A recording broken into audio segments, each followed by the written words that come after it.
Fans are not having it. This is a failure in marketing, 100%.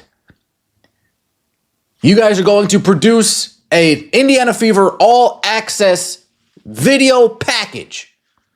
One coming out a day, one every other day. And you're not going to have a special package for the reason, for the season, for the reason why we're all here, to the reason why you went from 4,000 people in 23 to 17,000 average attendance in 2024. You're not going to give that person a dedicated video. Indiana Fever, everywhere you look, they just continue to drop the ball. And I got to give credit where credit is due. Fans are letting them know about it. They're voicing their displeasure. Stephanie White, Indiana Fever, getting absolutely. Let's start with something that should be obvious to anyone paying attention. When you build a product around one person, when that one person is the reason your business went from barely surviving to genuinely thriving, the absolute minimum you owe that person is acknowledgement. You put them front and center. You build around them. You celebrate them. You protect them. The Indiana Fever have repeatedly, consistently, and almost impressively failed to do that one basic thing. And right now, in real time, their fan base is letting them hear about it. This isn't a moment of casual frustration that'll blow over in a news cycle. What's happening between the Indiana Fever organization and the people who fill their arena every single night is something much more serious than that. This is a trust collapse, a structural breakdown between a franchise and the very people funding its existence. And the scary part, the organization doesn't seem to fully grasp what it's watching unfold right in front of them. Let me walk you through exactly how we got here, because this story didn't start last night, and it doesn't end with a bad social media post. Here's the context you need to understand before anything else makes sense. In 2023, the Indiana Fever were drawing roughly 4,000 fans per game. 4,000. In a league that was already fighting for mainstream relevance. To give some fans credit. I got to give you credit. You have not forgotten. You have not forgotten what it is the Indiana Fever did to you last year when they led everybody astray during the Caitlyn Clark injury fiasco of 2025. You have not forgotten, and by the way, we haven't talked about this. I just thought about this right now, right here. The Fever were barely registering as a blip on the cultural radar. They were a franchise going through the motions, existing without any real energy or momentum behind them. Then came 2024, and with it Caitlyn Clark. Average attendance jumped to 17,000 per game, not a steady uptick, not gradual growth. A full-scale explosion of interest almost overnight. Merchandise flew off shelves. Broadcast ratings surged. Venues that had been half empty for years were suddenly packed from floor to ceiling, with people desperate to get a seat to witness something they understood was rare and historic. The Indiana Fever didn't just get better. They became one of the most talked-about franchises in professional sports, period. One player did that. One player went from 4,000 fans in the building to 17,000 fans in the building. And the organization's response to all of this. To release a content series heading into the new season, designed to generate buzz, build excitement, and connect with fans, and somehow leave that very player off the top of the priority list. They featured the draft pick. They featured Kelsey Mitchell. And then in a move that genuinely makes you stop and stare at your screen in disbelief, they dedicated an entire episode to head coach Stephanie White. Stephanie White, not Caitlyn Clark. Not the woman who transformed this franchise from irrelevant to unmissable. The coach. The fans noticed. And they were not quiet about it. Here's something that's easy to forget when you're watching sports as a fan. Marketing is never an accident. Content strategies inside professional sports franchises don't happen by chance. There are meetings, discussions, deliberate choices. Someone sat in a room and made a decision about who to feature, who to spotlight, and who to lead the promotional push heading into this season. And whoever made that call, whoever greenlit an all-access content series that centers the head coach while quietly sidelining the superstar, made that call knowingly. That's not a mistake. That's a priority. And when a priority like that reveals itself publicly, fans have every right to ask the obvious question: what exactly is going on inside this building?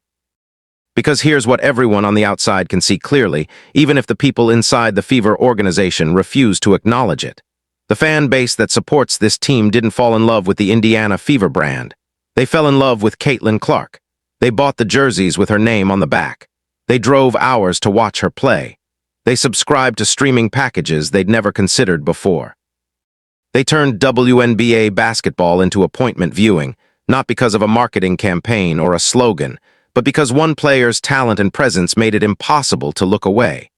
When you minimize that player in your own promotional materials, when you build content around everyone except the reason people showed up, you're not just making a strategic error. You're communicating something. You're telling your own fan base, the very people who gave you all of this, that their loyalty doesn't actually drive your decisions. That's a dangerous message to send, and the fan base received it loud and clear. Now, let's talk about the moment this situation went from bad to catastrophic. After a performance that had fans across the country openly questioning the team's direction, a game that exposed real serious questions about whether this coaching staff has a coherent vision for how to unlock what their franchise player is truly capable of, the Indiana Fever's social media team made a decision. They posted celebratory, glowing content about Stephanie White. Not a message to the fan base. Not any kind of acknowledgement that things hadn't gone the way anyone hoped. Not even a simple human moment of accountability. Just a full promotional piece treating the head coach like the untouchable centerpiece of a thriving, successful franchise. The comments were immediate, savage, and in the context of everything fans have been carrying for months, completely understandable. Fans aren't just upset about one bad game. They're upset because of everything they've watched this organization do and fail to do over an extended period of time. They're upset because they've been paying attention, keeping score, and building up a case file in their heads that this latest moment just added another piece of evidence to. And when you're already furious, already watching every move this front office makes with maximum scrutiny, and the organization responds by doubling down on the exact thing that's making you furious, that's not a miscalculation. That's a statement. Whether they meant to make it or not, the Indiana Fever told their fan base something critical in that moment. We are not reading the room. We are not listening to you. We are going to keep telling the story we want to tell, even if that story is the opposite of what you're experiencing. You cannot have a full conversation about where the Fever fan base's trust currently stands without going back to something that happened and was never properly addressed. When the controversy around Angel Reese erupted, and the narrative that followed painted a segment of WNBA fans as something they fundamentally were not, the Indiana Fever had an opportunity. They could have stood up. They could have pushed back. They could have looked at the people filling their arena every single night and said clearly and without ambiguity that they stood with them. They didn't. What they offered instead was a carefully worded statement about conducting an investigation. Neutral. Sanitized, utterly non-committal. And then they moved on as if the whole thing had never happened without ever returning to acknowledge what their fan base had been put through or to make clear whose side they were actually on. That silence cost them something they don't fully appreciate they've lost yet.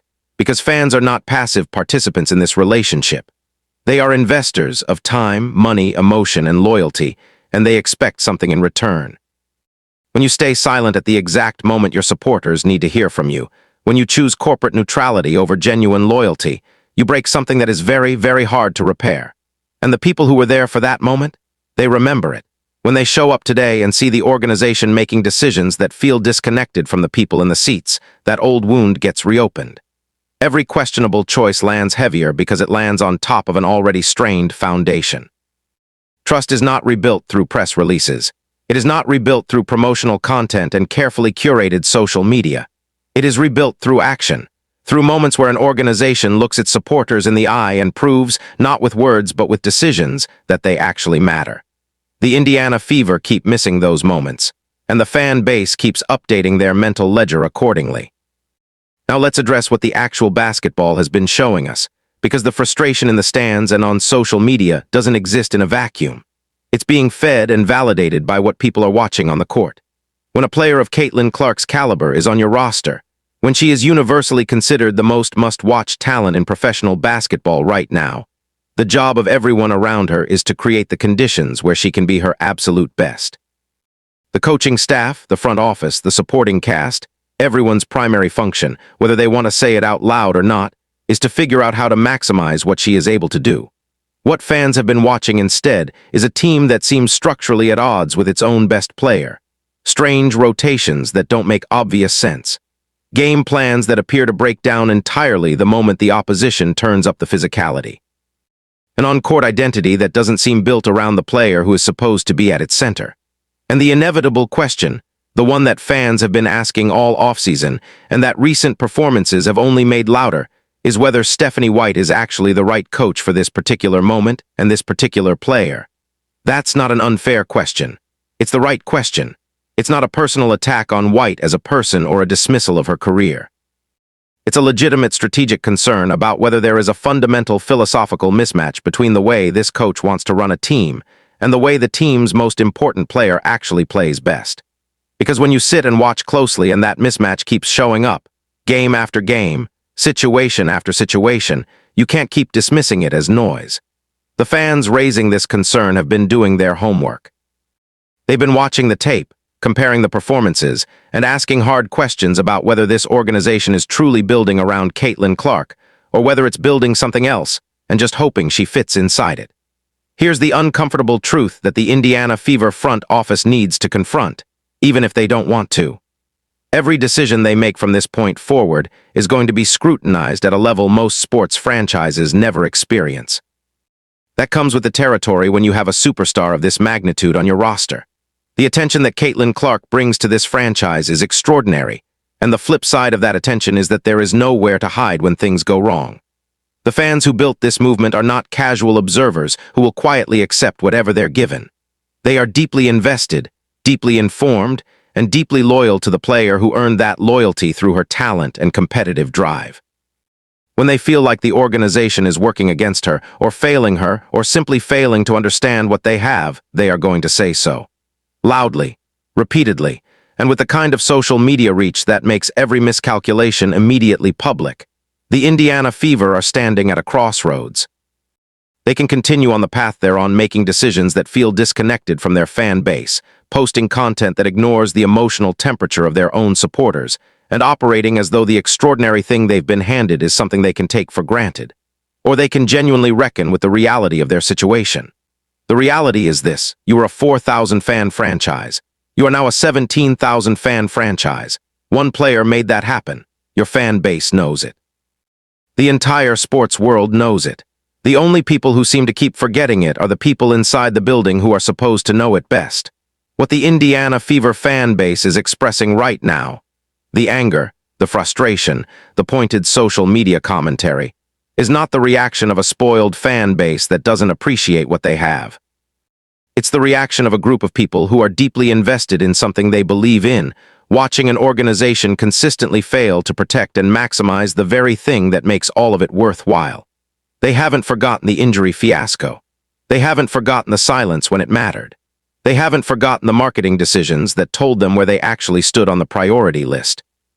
And now they're watching a social media team post glowing tributes to the head coach while the comment sections fill up with people asking where number 22 is. This fan base is not going anywhere. Their loyalty to Caitlyn Clark is not conditional, and it is not fragile. But their patience with an organization that keeps demonstrating it doesn't truly understand what it's been given. That is running out. The Indiana Fever have a generational talent. They have a fan base that fought and bled and showed up for this franchise when nobody else was watching. They have a chance to build something that lasts, something that matters, something that the history books will talk about as one of the defining chapters in this league's growth. All they have to do is make decisions that reflect an understanding of that reality. So far, they keep choosing differently, and until that changes, the fans will keep watching. They will keep speaking up. And they will keep reminding this organization, loudly, clearly, and without apology, that they remember everything. If you made it this far, you already know what time it is. Drop your thoughts in the comments. Are the Fever salvageable this season, or is this deeper than one rough stretch? I'm simply Explainied, and we don't do surface level here.